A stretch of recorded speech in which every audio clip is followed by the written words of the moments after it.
The day they lowered Jordan into the ground, I didn't just bury my husband. I buried the life we built, the future I thought was mine, and the last piece of the woman I used to be. My name is Camille and I was a wife.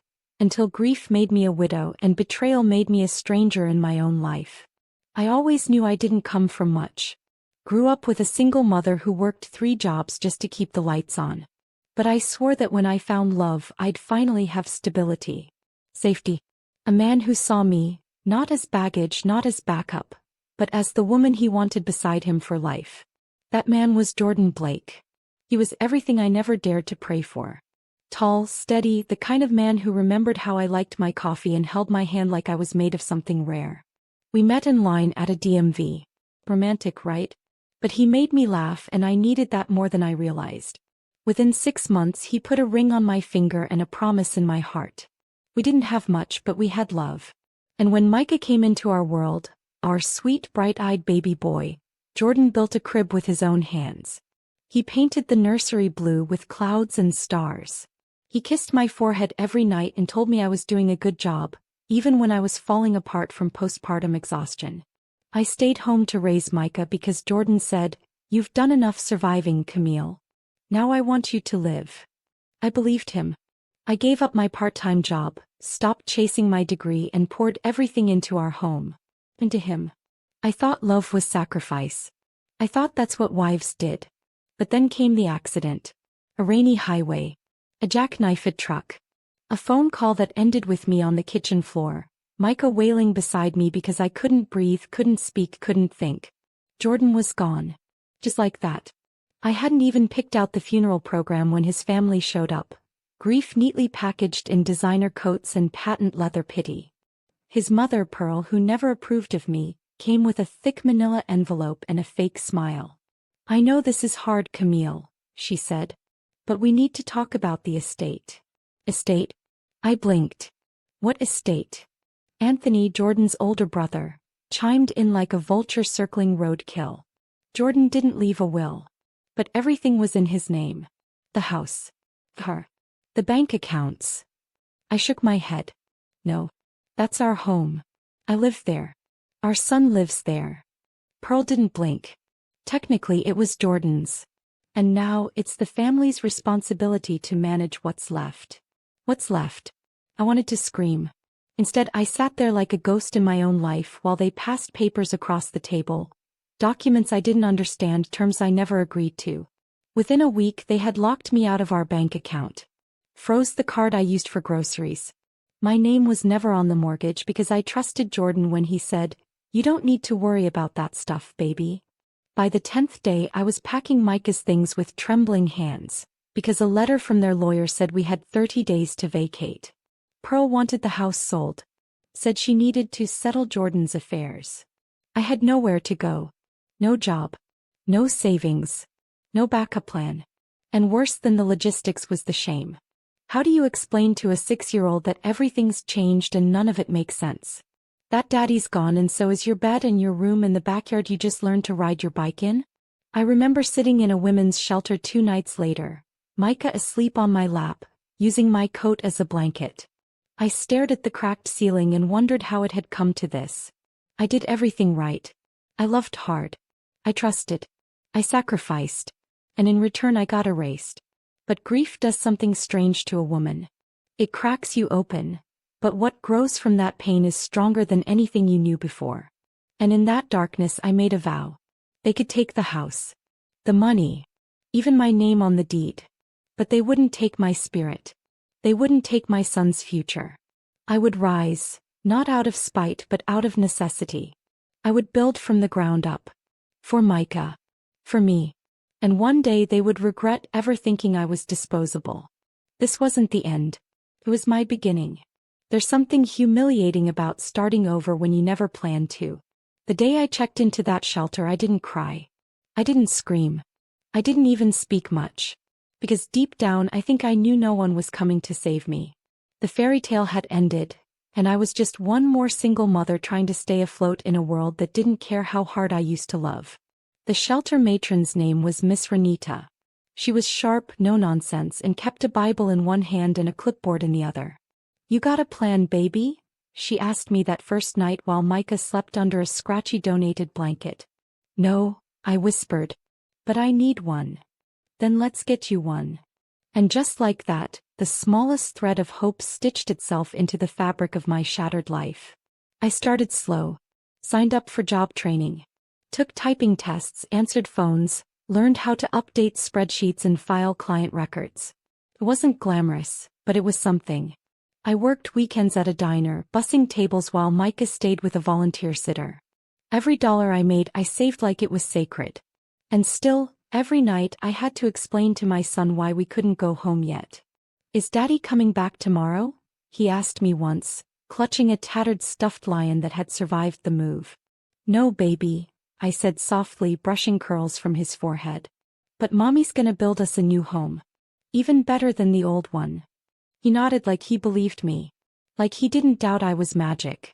That belief, his belief, was the only thing that kept me going. I won't lie and say I didn't feel bitterness. I did. I felt it every time I saw Pearl's name on another legal notice.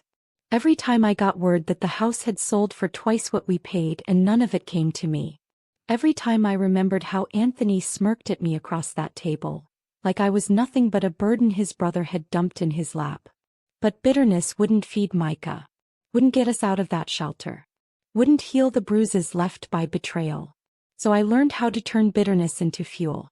2 months in, I landed a temp job at a mid-sized marketing firm downtown. They needed a receptionist, someone to answer calls and greet clients. It wasn't much, but it came with benefits and just enough flexibility to let me keep Micah in a subsidized daycare nearby. I wore the same 2 blouses every week. Took the bus in heels that blistered my feet. Ate ramen so Micah could have fruit. But I showed up, on time every day with a smile. And someone noticed. Her name was Tasha Grant. A senior account manager who always wore red lipstick and walked like she owned every room.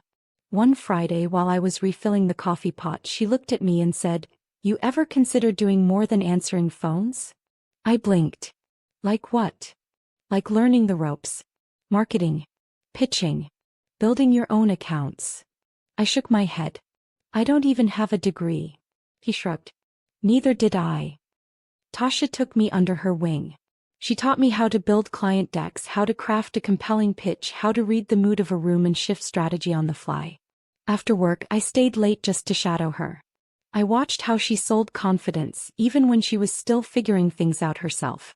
Within 6 months, I wasn't just answering phones. I was sitting in meetings, typing up strategy notes, offering quiet suggestions that slowly became loud wins. One day the CEO asked who wrote the tagline for a campaign that had just gone viral. "Camille," Tasha said, grinning like a proud big sister. He raised a brow. "The temp. She's not just the temp anymore." I was offered a full-time role 2 days later, with benefits, a raise and a business card with my name printed in gold foil. Camille Blake, Associate Marketing Coordinator. It was small, sure. But to me it felt like reclaiming oxygen after drowning for too long. By the end of that year, I had moved Micah and me into a modest 2-bedroom apartment. It wasn't fancy, but it was ours. I painted his room sky blue like the nursery Jordan once made. Bought him a new bed. A new lion. And every night I tucked him in and whispered, "We're getting there." Because we were. And yet, through all of it, Pearl and Anthony never reached out. Not once. Not to check on Micah. Not to offer an apology. In their eyes, I had disappeared. They had stripped me clean and tossed me aside. But what they didn't realize was, women like me. We rebuild. We rise. We remember. And one day when the tables turned, they'd remember too. 3 years passed. I went from assistant to coordinator, then strategist.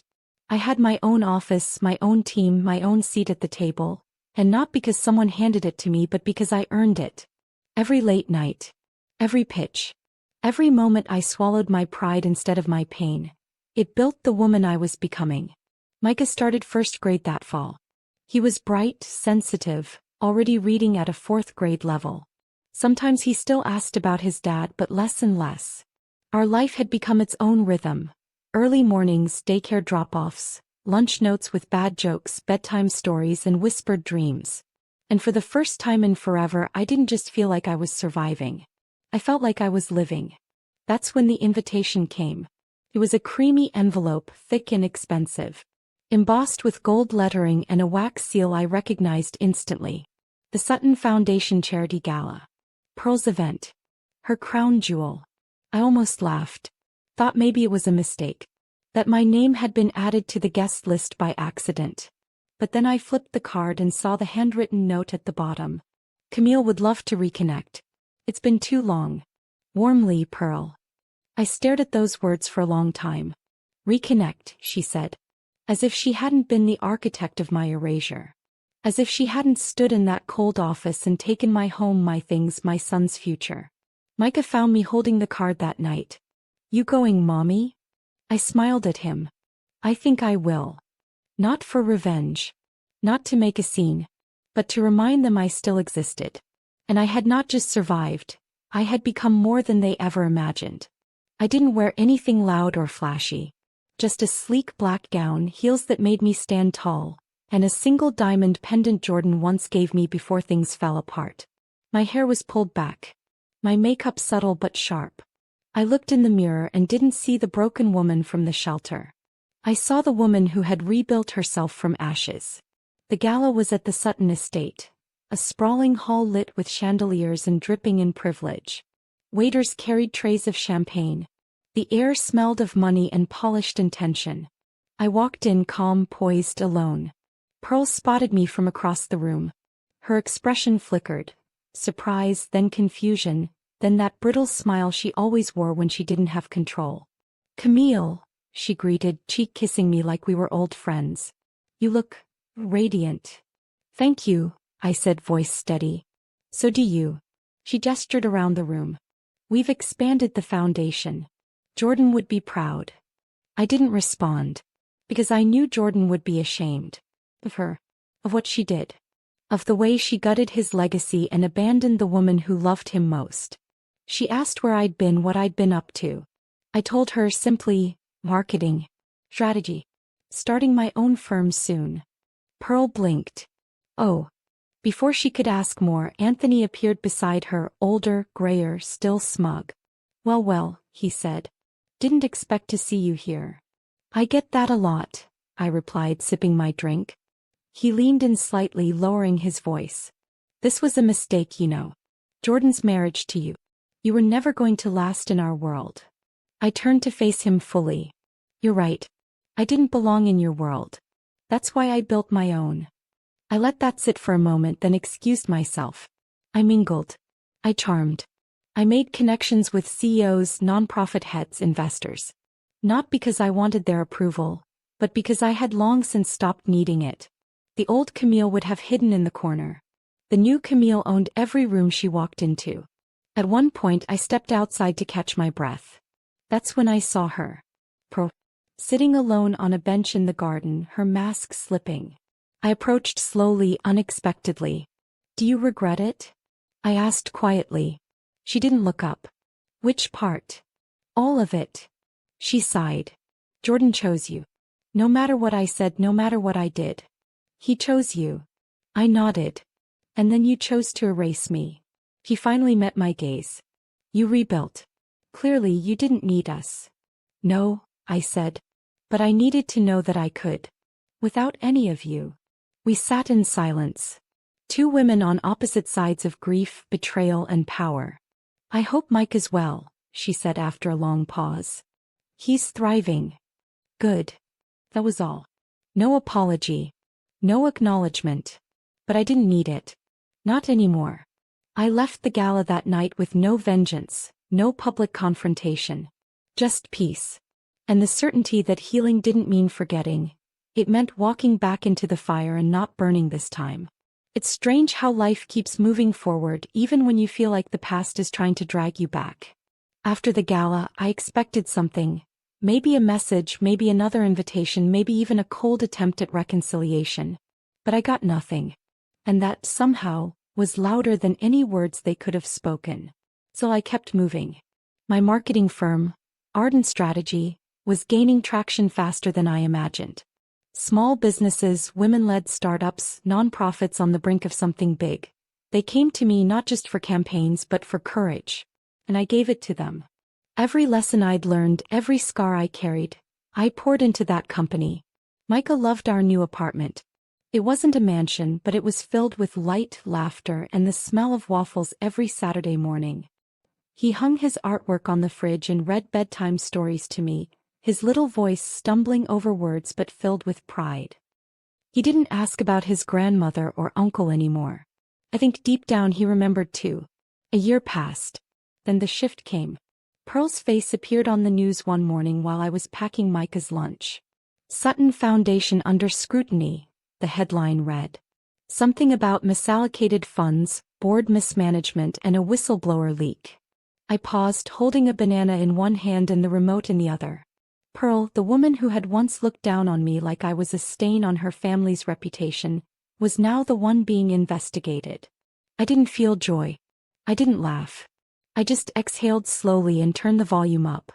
The fallout was swift. Donors pulled out. Public backlash raged across social media. And then the lawsuit started. I watched it all unfold from a distance. Like a movie I didn't audition for but somehow had a starring role in. Word got around that Anthony had quietly stepped away from the board, trying to distance himself from the scandal. Pearl, though, had no choice but to face it. Her name was on everything. Then one morning I received an email. Subject: Consultation request. Sutton Foundation. I stared at it for a long time. Read it twice. It wasn't from Pearl. It was from a newly appointed interim director. A woman I'd never met. She explained the board had decided to bring in outside consultants to rebuild the brand. My name had come highly recommended. Would I consider taking the lead? I sat with that for days. Not because I didn't know the answer, but because I needed to be sure I was saying yes for the right reasons. This wasn't about revenge. This was about reclaiming the power I had once handed over without question. So I said yes. Our first meeting was on a rainy Monday. I arrived early wearing the same confidence I wore to the gala. Clean, sharp lines. Soft silk. Neutral tones. Power without arrogance. Presence without apology. When I stepped into the boardroom, I caught a flicker of something across the long table. Pearl.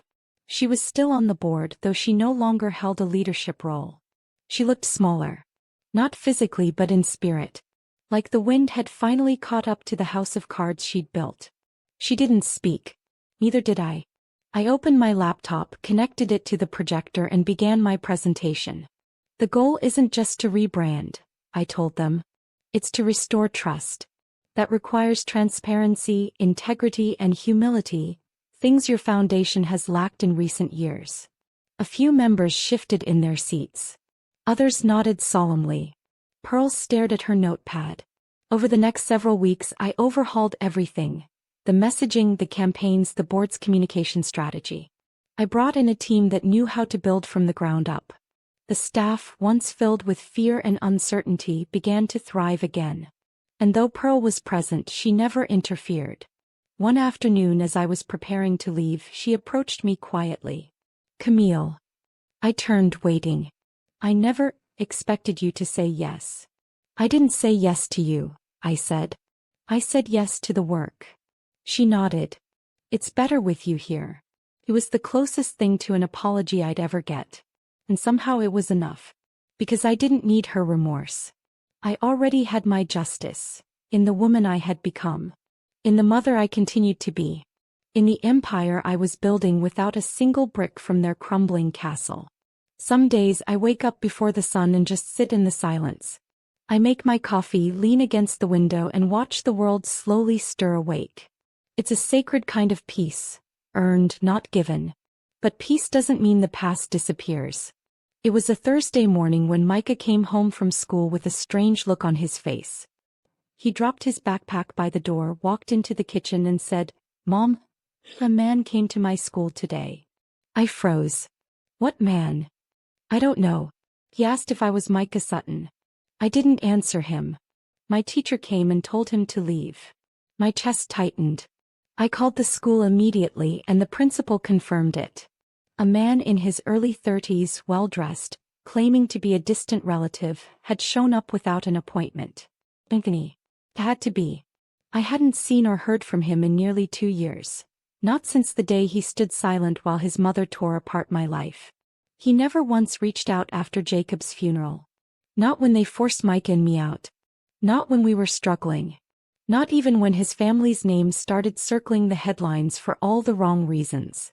But now, when I was whole again, he suddenly remembered we existed.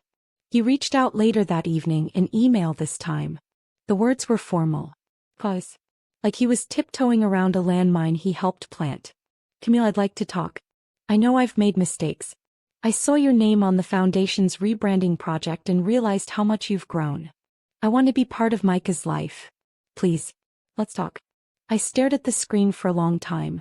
Then I closed my laptop. The next day he was waiting outside Ardent Strategy. Just standing by the glass entrance like some ghost of the man he once pretended to be. Camille, he said as I walked up. Just 5 minutes. He looked different. Older. Not in years but in weight. The weight of regret maybe.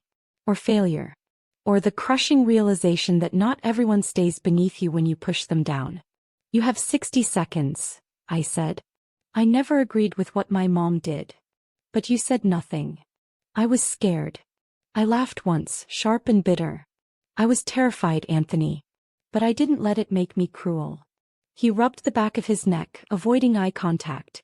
I didn't know how to fight her. You didn't even try. Silence. He reached into his coat pocket and pulled out a photo. Micah, maybe 4 or 5 years old, holding Jacob's hand in the backyard of that big cold house. My breath caught for a second. But I didn't take the picture. I miss him, Anthony said. He was my brother. And Micah is his son, I replied. You had every chance to be there for him. You chose not to. I want to fix that. I looked him dead in the eyes. You don't get to pick up the pieces now that they're gold. He flinched, then nodded slowly.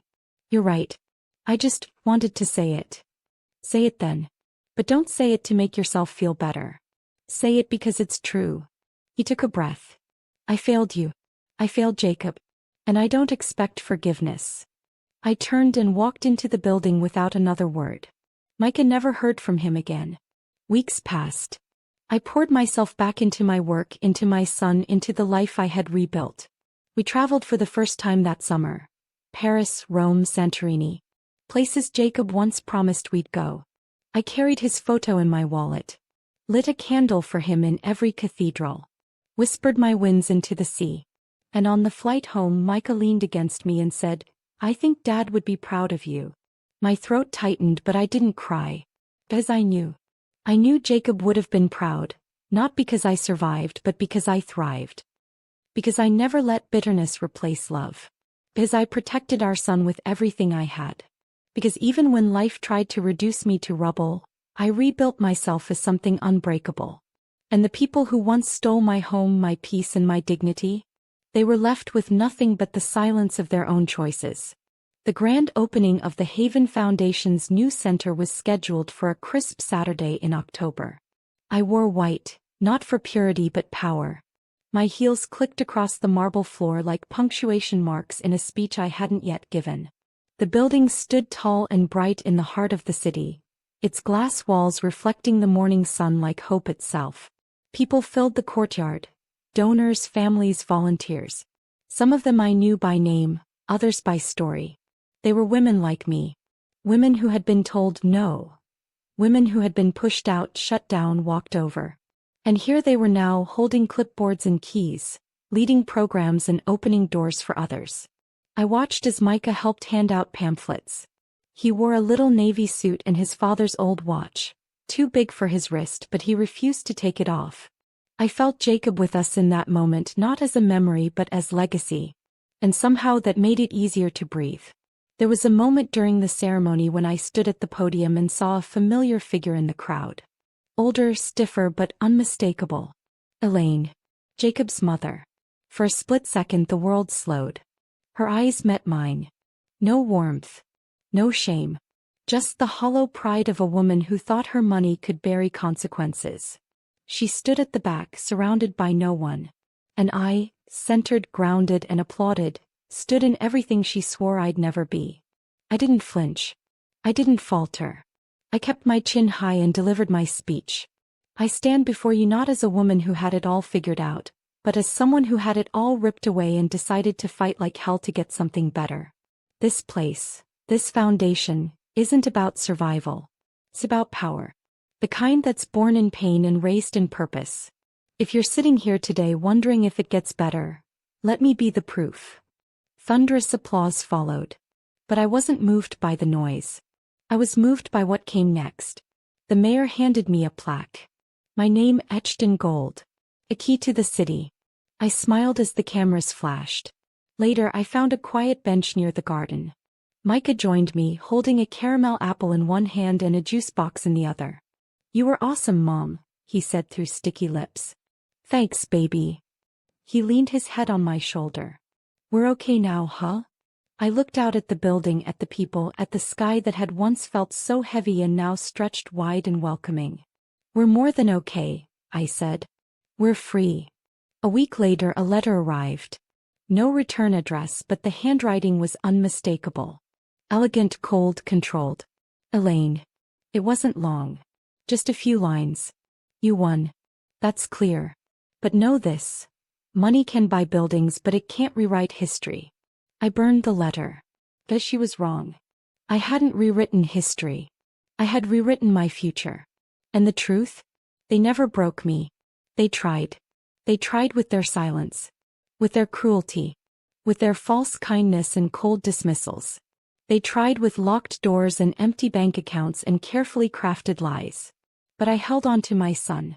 I held on to my voice. I held on to the woman I knew I was, beneath the rubble, beneath the grief. And when the dust cleared, when the winds of despair finally passed, I stood. Whole. Wiser. Fierce. Now when I walk through the city, women nod at me. They know my name. Not because of who I married or who I lost, but because of who I became. And that, more than revenge, is what mattered most. My success wasn't just mine. It became a torch. And I'll never let it go out. Because there's another woman out there, sitting on her kitchen floor holding her child, wondering if she can survive what's trying to destroy her. And maybe, just maybe, she'll hear my story and remember. The woman they tried to bury bloomed anyway. Like, comment, share, and subscribe if you believe in stories where the underestimated rise, the broken rebuild, and karma always remembers.